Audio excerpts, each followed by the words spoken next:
It was a busy one last night, was it not, with Manchester United? We'll get to that, winning at the very, very death, 97th minute. Incredible, against Wolverhampton Wanderers. But let's talk about the window. I mean, Martin, it's fair to say clubs are watching the pennies, and spending by Premier League clubs in January dipped significantly after 3 successive record-breaking windows, with teams spending £715 million less than in the 2023 winter window. We knew they would, Martin. We knew they'd rein it in, but I must be honest with you, and Simon will tell us more in a moment, I didn't think they'd rein it in that much. No, but when you see this, the stick that Everton have been hit with, 10 points deducted, I think everyone now is really very much aware that you can't overspend. I was looking at Arsenal Football Club myself and wondering, was this going to be the moment that they really go after a striker? But I get it. And they could have. Yeah, but and the person in question, Ivan Toney, I think has been quite magnificent in the 2 games I've seen him play as well. 2 goals from 2. He gave the Spurs defenders a real tough time with how good they are as well. Romero, World Cup winner. So no business was really done.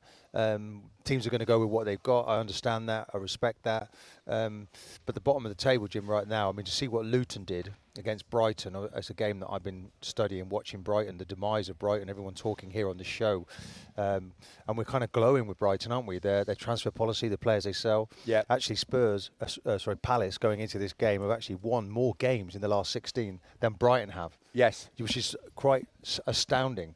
They've not scored a goal this year. It's Brighton. a bit of a concern, is it not? Simon, to be fair to you, you said to me, transfer deadline day, okay, I've done many in the past. Many big names moving. Mesut Ozil to Arsenal. I was mentioning this last night. I'll never forget that one. Berbatov United. Robinho, of course, to Manchester City.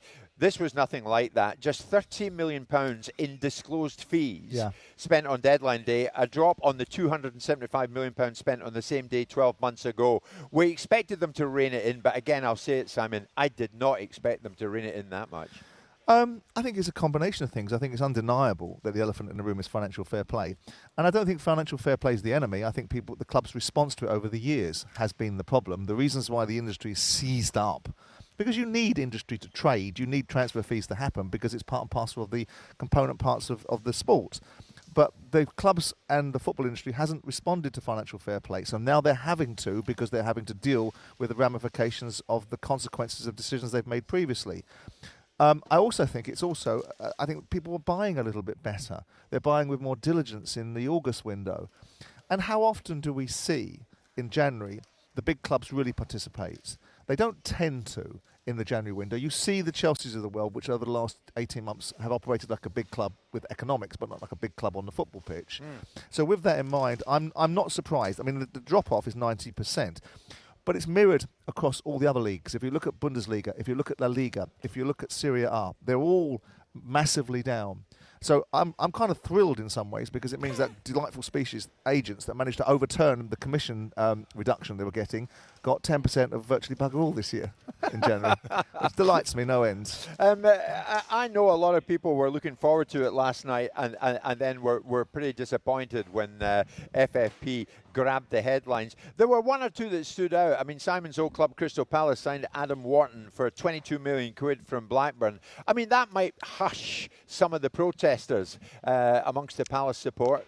Maybe signing a right back. 22 million quid, though, Simon, at a time like this. Sure. I mean, look, clearly they feel they need a player in that position. £22 million for a right back, which I think is what he is a fair amount of spend. Midfielder. He's a midfielder. So I thought it was a right back. Okay, fair enough. Look, I mean, Palace and Roy Hodgson are a story that reverberates because the team's not playing well. The fans think it's a lack of ambition, and they've targeted the board and the owners as the centre of their ire. Does a £22 million? They bought a young, I think, Brazilian player in the summer that's barely turned out for them. Yeah, I think that will it quell the noise if they get beat by Brighton on Saturday? That won't. Well, I think what was important that they beat Sheffield United. Absolutely. If they hadn't have won that'd have been no win in 13 matches. So it has been a bit of a crisis. But Elise and Eze, you have to play. They have to be in the team. With Zaha particularly leaving now. these two have really come to the fore. I think Eze is really looking fantastic right now. Martin, where are we at with the career of one Jesse Lingard? Once big things expected of him at Manchester United. Then we saw him in a West Ham shirt. Then we saw him in a Nottingham Forest shirt. Next time around, if it all goes to plan, we're going to see him in an FC Seoul shirt playing in South Korea. Is that really where he's ended up? I mean, should he be praised for taking a risk? Well, if he wants to play, Jimmy, or is his career fizzling out? You're a long time finished. Of course, he would have liked to have been in the Premier League or stayed somewhere in Europe. It's it's a shame for him that there's no takers, and he's had to go and take his roadshow somewhere else. But he wants to play. He demonstrates he wants to play football. Maybe it's a fantastic deal for him, but let's see if there's a way back for him. Anyone who's played the game, of course, when the end comes, it hurts. So I admire the fact that he's going the other side of the world to play football. But let's see what he's got to offer. The way back for him, earning what he got paid by Nottingham Forest last year, and what he did was the square root of nothing. Going out to FC Seoul, look, they're not even a top side in the K-League. They're a side that plays in the relegation part of the season every single year. I think the West Ham was always the route for him to take, and he didn't take it. It looks like he took the Forest route, which was a financial route. I have this mixed emotion to him because clearly he's a talented player, but I've seen more about his TikTok videos than I've seen of him performing as a top quality player. Yeah. So it's one of those that irritates me a little bit because it's a reflection of the modern day footballer. They get paid far too much money for doing far too little. And here we are on the Nottingham Forest transfer. I don't know anybody besides seemingly Nottingham Forest that actually thought that Lingard going to Forest for the kind of dough that he was going there for was a good move for Forest. No. And it turned out to be a complete and utter waste of money. He didn't even get in the side in the end. Well, that's right. But South Korea, Simon's all about brand Lingard, isn't it? It's all about TikTok videos. It's all about increasing his audience. I'd like to think it's all about area. him playing football and just trying to find a way back in to a top-level career. Would you not have gone to Turkey for that, like Wolf Zaha did? Well, maybe the opportunities weren't there, Jim. When it really came down to it, they didn't want to take the risk. I mean, obviously, look, it's very difficult to map out your career, make the right decisions. Although I wasn't fantastic at that myself. Let me tell you, I had opportunities to go to clubs, and I look back on it now. There were some decisions that weren't fantastic. Yeah, but you do it with all good faith at the time. But he really should have gone to West Ham. To go to Forest, FC Seoul is a footballing outpost. I mean, it doesn't trip off the tongue, does it? You don't exactly. You don't think there. I tell you what, that's a way back to the mainstream. I'll go off to Seoul and play over there in a team that plays in the relegation every single season. I think you're right, Simon. Martin, we're not going to hear much of him from out there, are we? I mean, to be honest, I think you've got a point. If he wanted to play, Turkey would have been the place. With nip and tuck between Galatasaray and Fenerbahce, he could have joined that race. Well, they were exciting moves. This doesn't sound so quite as exciting, but look, he's going to play. He's going to get his opportunity to do something on the pitch, and let's see what he's got to offer. Saying that, there was a point where Jermaine Defoe went out to the Toronto Blue Jays, didn't he? I think. And it didn't work out for him, and yet he came back and scored a bag of goals for Sunderland. So it's not necessarily the end, but it doesn't feel. I think Lingard has been hanging around like a bad smell, doing very little for a long period of time, and so I don't think we'll see him in top flight football again. And I think that's a waste of his talent. I think he'll look back on it at 31 years of age as he is now, look back at the last 3 or 4 years and go, wow.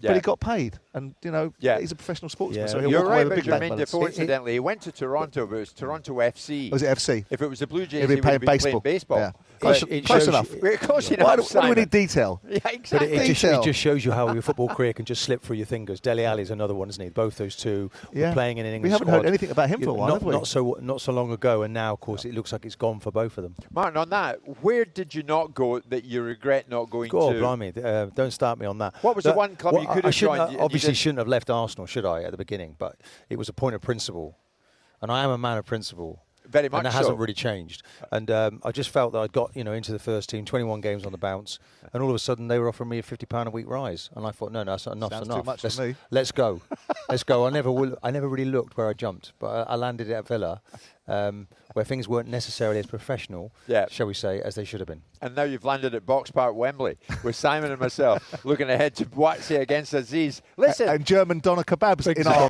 horizon. Simon, there's a special offer down there on doner kebabs. Spencer's over there swallowing them whole. Apparently they're extremely well done. And Spencer's just come out of the gym. I can see Spencer Oliver from here hanging about the entrance, waiting for the doner kebab shop to open. That's outrageous. Get him over here. We'll need him soon. It's Friday morning. We're coming to you live from Box Park, Wembley. Jim White and Simon Jordan. Monday to Friday mornings from 10 on AM, on DAB, via the talkSPORT app and on your smart speaker.